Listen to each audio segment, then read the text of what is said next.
रसोई के रहस्य आओ मिलकर खोले हम। सब्जी दाल मसाले इन सबको टटोले हम।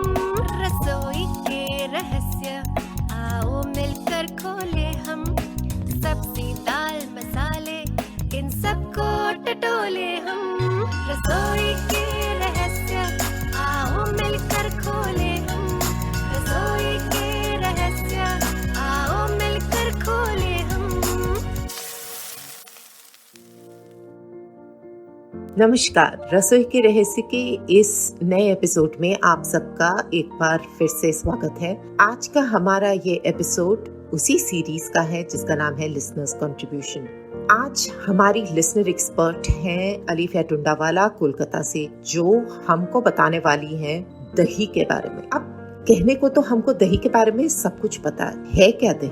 दूध है, दूध में दही का जामन डाला और दही जमा लिया और उसको अलग अलग तरह से इस्तेमाल कर लिया। लेकिन दही जितना खाने में इस्तेमाल किया जाता है उतना ही उसके पीछे साइंस और उतना ही उसके पीछे कॉम्प्लेक्सिटीज है। अलीफिया हमारे लिए बहुत सारा इंफॉर्मेशन इकट्ठा करके लेकर आई हैं दही के बारे में, और मुझे पूरी उम्मीद है कि आप लोग इसको सुनकर बहुत कुछ और जानेंगे। तो चलिए सुनते हैं अलीफिया के साथ दही के बारे में ये हमको क्या बता रही हैं।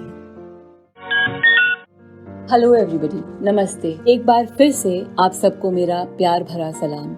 आज हम बात करेंगे एक वंडर फूड की, जो मेरे लिए तो किसी मिरेकल फूड से कम नहीं। लाख दुखों की एक दवा क्यों ना आजमाएं। इंडियन क्विजीन का एक और बहुत ही staple ingredient regardless of regions, in fact a complete food in itself, वो है दही और इंडियन कर्ड। हमारे देश का traditional fermented dairy product made with milk and a bacterial culture. कहते हैं it's etymology could probably be traced to the Sanskrit word dadhi, which means fermented milk or sour milk. दही के साथ मेरा एक बहुत गहरा रिश्ता है। Long time back, almost 10 years ago, when I was diagnosed with lactose intolerance और डॉक्टर ने मेरे प्रिस्क्रिप्शन के ऊपर लिख दिया था no milk for her, no milk product as well. It came as a very big jolt for me and for my family. Because given the fact that I have always been extremely selective, very fussy about the food that I choose to eat, everybody thought, and rightly so, that this particular glass of milk every day in the morning before I left home was what had kept me going on for so long. In fact, I can vividly remember my father literally requesting the doctor to allow me Horlicks at least. But the doctor was firm. उन्होंने कहा बिल्कुल भी नहीं, अब से ये दही खाएगी। But don't you worry, दही में वो सब कुछ है जो दूध में है, minus the lactose which she is not being able to tolerate, and plus all the good bacteria which is so essential for a healthy gut. उस दिन के बाद से फिर दही के साथ मेरी जर्नी शुरू हुई। इनिशियली मैं स्टोर बॉट दही से लस्सी बनाकर पिया करती थी। फिर कुछ कोलीग्स ने एडवाइस किया that homemade curd would be a better option for me. तो मैंने धीरे धीरे घर पर दही जमाना सीखना शुरू किया। कई सारे फेल्ड अटेम्प्ट्स हुए। कभी मेरा दही स्लाइमी और स्टिकी बन जाता था, कभी एक्सेसिवली सार, कभी वाटरी, रनी, थोड़ा सा दही और बहुत ज्यादा पानी, कभी सेट ही नहीं हुआ। ये सब कुछ हुआ, but I was persistent और finally मैंने घर पर दही जमाना, which is of course both a science as well as an art, सीख लिया। इस ऑडियो में मैं आपके साथ शेयर कर रही हूँ वो सारे टिप्स, ट्रिक्स, वो सारी इंट्रिकेसीज, छोटी छोटी बारीकियाँ जिनको फॉलो करके आप भी बहुत आसानी से मनचाहा दही घर पर जमा सकते हैं। Incredibly superior to what we get in the market, क्योंकि फर्मेंटेशन एक बहुत ही स्लो प्रोसेस होता है, लेकिन लार्ज स्केल इंडस्ट्रियल प्रोडक्शन में इस प्रोसेस को स्पीड अप करने के लिए काफी कुछ किया जाता है आर्टिफिशियली, फिर नेचुरली क्वालिटी आउटकम भी वैसा ही होता है। तो इसके लिए आपको क्या करना है? सबसे पहले तो आप एक यूटेंसिल लें, कोई सा भी बर्तन जिसमें नॉर्मली आप दूध बॉईल किया करते हैं, और उसको रिंस कर ले, धो ले। डोंट स्किप दिस स्टेप, क्योंकि इससे क्या होगा कि आपके बर्तन के बेस पर पानी की जो सतह होगी, that will prevent the milk solids from settling down and sticking to it. अब आप इस बर्तन में दूध डालें, काउज मिल्क, गोट, बफेलो, कुछ भी हो, लेकिन whole milk, full fat milk, preferably farm fresh raw milk जो ग्वाला लेकर आता है, कच्चा दूध। कमर्शियलाइज्ड होमोजेनाइज्ड पैस्चराइज्ड मिल्क जो पैकेट्स और टेट्रा पैक्स में मिलता है, low fat skimmed toned milk, ये सब से भी आपका दही बन तो जाएगा लेकिन उतना अच्छा, उतना गाढ़ा नहीं होगा। आप हाफ लीटर से शुरू कर सकते हैं and then gradually you could move on to 1 litre और इवन मोर। अब आप इस बर्तन को जिसमें आपने दूध लिया है गैस स्टोव पर रखें, flame low to medium and let it come to a very slow boil. This should take you around 7 to 8 minutes. अगर आपको दही में मलाई की परत नहीं चाहिए तो आपको बीच बीच में हिलाते रहना होगा, लेकिन अगर आपको उस क्रीमी लेयर से कोई इश्यूज नहीं है, you could leave it unattended, but make sure the milk does not boil over. After 7 to 8 minutes, आप फ्लेम को मीडियम टू हाई कर लें और अब आप बिल्कुल गैस स्टोव के पास खड़े रहें और एकदम ध्यान से फुल अटेंशन के साथ try to listen to the sound of the milk coming to a boil. जैसे ही मिल्क बॉईल होना शुरू होगा, एक गड़गड़ाहट सी आवाज आपको सुनाई पड़ेगी जो धीरे धीरे बढ़ती जाएगी। इस स्टेज पर आपको फ्लेम को फिर से लो कर देना है and then let the milk simmer for another 10 to 15 minutes अगर आपको एकदम थिक, क्रीमी और लशियस दही चाहिए। For moderately thick curd you could skip this step. तो जैसे ही दूध बॉईल होना शुरू हो, आप फ्लेम को ऑफ कर दें। नेक्स्ट स्टेप आपका होगा कि आपको दूध को ठंडा करना है। थंब रूल ये है that it has to be warmer than lukewarm but not hot. एकदम से गर्म दूध में, खौलते हुए दूध में अगर आपने स्टार्टर मिला लिया तो फर्मेंटेशन नहीं होगा, इंस्टेंट कोएगुलेशन शुरू हो जाएगा। फिर आप उससे छना, पनीर ये सब बना सकते हैं लेकिन दही नहीं बना पाएंगे। और एकदम ठंडे दूध में अगर स्टार्टर को मिलाया तो आपका दही सेट ही नहीं होगा। तो आपका दूध गर्म होना चाहिए, लेकिन उतना गर्म कि आपकी उंगलियां उस हीट को टॉलरेट कर सके। जो लोग किचन थर्मोमीटर यूज करते हैं वो दूध को पहले 85 to 90 डिग्रीज सेंटीग्रेड तक बॉईल करते हैं and then they bring it down to 45 degrees. लेकिन हम में से शायद ही किसी के पास एक्सेसिबल किचन थर्मोमीटर हो, तो इससे कोई फर्क नहीं पड़ेगा, डज नॉट रियली मैटर। लेकिन आपको याद रखना है कि ये जो प्रोसेस है of cooling down the milk, ये आपको रूम टेम्परेचर पर करना है, जल्दबाजी नहीं करनी है। वक्त बचाने के लिए अगर आपने दूध को फ्रिज में रख दिया तो गड़बड़ हो जाएगी, आपका दही नहीं सेट होगा। अब अगला सवाल ये है कि स्टार्टर क्या लेना है और कितना लेना है। तो सबसे बेस्ट ऑप्शन तो होगा दही इटसेल्फ। अगर आप पहली बार दही सेट कर रहे हैं तो आप स्टार्टर कर्ड को बाजार से ले लें या फिर नेबर से ले लें। एक बार आपका दही सेट हो जाएगा तो फिर आप उसमें से 1 से 2 चम्मच निकाल कर अलग रख सकते हैं, जिसको आप सब्सिक्वेंटली यूज कर पाएंगे। लेकिन आपका स्टार्टर कर्ड बहुत ज्यादा पुराना नहीं होना चाहिए। 2 से 3 दिन का हो तो ठीक है। बहुत ज्यादा पुराना होगा और खट्टा होगा तो फिर आपका दही भी खट्टा जमेगा। जैसा आपका स्टार्टर होगा वैसा ही आपका दही जमेगा। कितना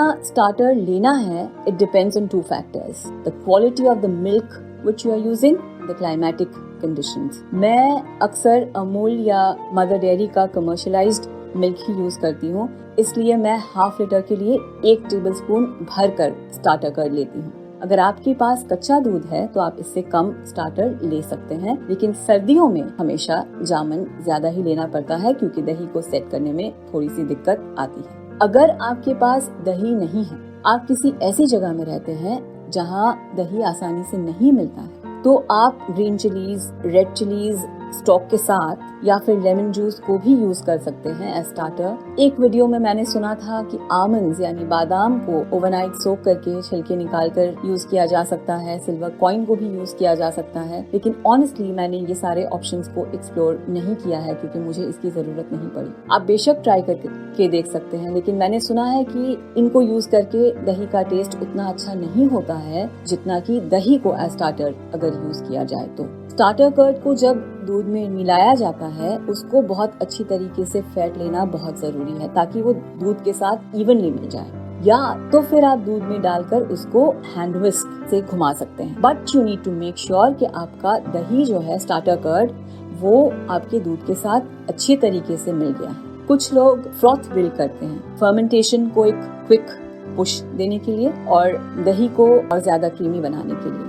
आप भी ऐसा कर सकते हैं। इसके लिए आपको जिस बर्तन में आपका दूध है उससे एक और बर्तन में लेना होगा, फिर वापस से पहले बर्तन में डालना होगा। 4 से 5 बार इस प्रक्रिया को रिपीट करना होगा। और फिर फाइनली आप दूध को, जिसमें आपने दही या कोई भी स्टार्टर मिलाया है, उस कंटेनर में डालें जिसमें आपको दही को सेट करना है। वो स्टील का हो सकता है, ग्लास का, सिरेमिक का, क्ले का, टेराकोटा, कोई भी हो सकता है। मिट्टी के बर्तन में दही बहुत अच्छा जमता है और उसकी एक सौंधी खुशबू होती है जो बहुत अच्छी लगती है। तो आप इस कंटेनर में दूध को डालें और फिर उसको किसी गर्म चीज से ढक लें। कोई पुराना स्टोल है आपके पास, कोई ब्लैंकेट का टुकड़ा है या टॉवल है, थिक टॉवल जिसको आप 4-5 फोल्ड्स में आप करके उसको ढक सकते हैं और फिर उसको गर्म जगह पर आप रखें सेट होने के लिए। कबर्ड में, ओवन में, कैसरोल में रख दें, किसी थर्मोकोल बॉक्स में रखें या फिर आप चावल और गेहूं जिस डिब्बे में स्टोर करते हैं उसमें भी रख सकते हैं आप। Overnight of 6 to 7 hours it has to be left undisturbed, untouched. जैसे ही आपका दही सेट हो जाता है, इमीडिएटली आप उसको रेफ्रिजरेट करें। ज्यादा देर बाहर नहीं रखें वरना वो खट्टा हो जाएगा। 1 घंटे के करीब फ्रिज में रहने के बाद आपका दही और भी अच्छे तरीके से सेट हो जाएगा और फिर आप उसको यूज कर सकते हैं। ऐसे ही चीनी के साथ, पराठे के साथ। गर्मियों में आप दही से रिफ्रेशिंग ड्रिंक्स बना सकते हैं, लस्सी, स्मूदी, मसाला छाछ। आप दही का रायता बना सकते हैं, बूंदी, लौकी, कचुम्बर का रायता। फ्रूट सैलेड बना सकते हैं, सैलेड ड्रेसिंग्स में इसको यूज कर सकते हैं। इवनिंग स्नैक्स जैसे कि दही वड़ा हो या फिर दही पुचका, पापड़ी चाट, इंस्टेंट खमन, इंस्टेंट इडली, ये सब में यूज कर सकते हैं।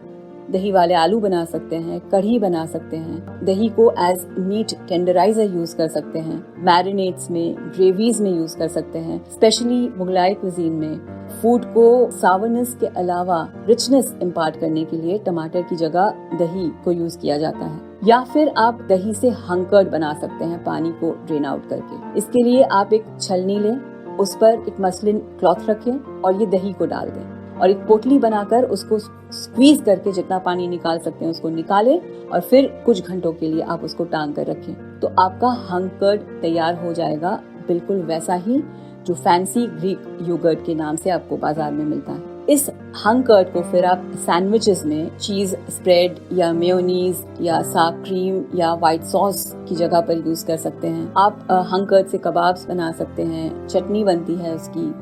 कुछ डिजर्ट्स बनते हैं जैसे कि श्रीखंड है, बालूशाही है, चीज केक है। मेरे घर में ट्रेडिशनल बोहरा क्विजीन का एक डिजर्ट, सिंपल डिजर्ट लेकिन बहुत ही रिच, बहुत ही लैविश, एस्थेटिक, जिसको कलमरा कहा जाता है, वो बनता है। और वेस्ट बंगाल का मशहूर मिष्टी दोई या दोई भापा, वो भी हंकर्ड से बनता है। हंकर्ड और कंडेंस्ड मिल्क को इक्वल क्वांटिटीज में लेकर उसके साथ क्रीम मिलाकर अच्छी तरीके से फेंट कर या तो प्रेशर कुकर में 2 विसल्स आने तक स्टीम किया जाता है या ओवन में कन्वेक्शन मोड पर या फिर माइक्रोवेव मोड पर भी ओवर अ वाटर बाथ इसको आप बना सकते हैं, प्लेन या फ्लेवर्ड, जैसा आपको पसंद है। तो इतना कुछ सुनने के बाद मुझे उम्मीद है कि आप घर पर दही जमाने की कोशिश जरूर करेंगे और आप दही को अपनी डाइट का एक इंटीग्रल हिस्सा जरूर बनाएंगे। Thank you so much. रसोई के रहस्य का लिसनर्स कंट्रीब्यूशन का ये एपिसोड यहाँ तक। हमें जरूर बताइएगा ये आपको कैसा लगा और हमसे जुड़े रहिएगा हमारे फेसबुक और इंस्टाग्राम पर। इस एपिसोड को लाइक, शेयर और सब्सक्राइब जरूर कीजिएगा। आगे भी सुनते रहिए रसोई के रहस्य। रसोई के रहस्य, आओ मिलकर खोले हम रसोई के रहस्य।